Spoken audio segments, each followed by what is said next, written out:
So, ayan, meron tayong bad news.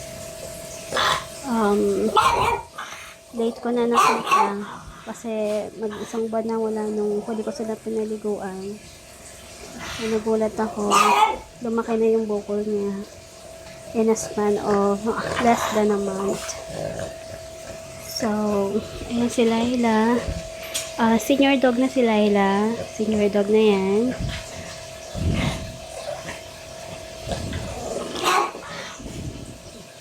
Kaya lang meron siyang parang cancer. Although, hindi ko pa siya napapa-check up kasi mahirap siyang ilabas dahil nangaaway siya, nangangagat siya. Saka, nasa rooftop kami, ang hirap ibaba ng mga aso. So,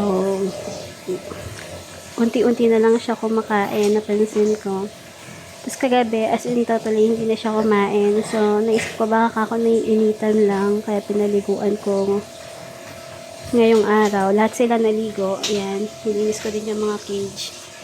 Although, lagi ko naman ginagawa yan. Since naging busy na ako, ngayon lang ulit sila nakaligo. At nagulat ako, sobrang laki na nung bukol niya. Halos ayaw niyang ipagalaw. Ayan, matigas. Matigas yan. So, ayan, hanggang dito matigas. So, nag-iisip ako kung ipapa-opera ko pa ba siya o aalagaan ko na lang dito sa bahay kasi or gamot na lang. Magpapaservice na lang tayo ng vet para lang maibsan yung sakit niya kasi kahit ipa-opera parang hindi rin kakayanin ng katawan niya kagaya ng mga nakikita ko sa kahit ipa-opera doon din nauuwi. Saka senior dog na siya, so ewan ko kung anong best gawin. Basta ang alam ko lang alagaan ko siya hanggang saan nakakayanin.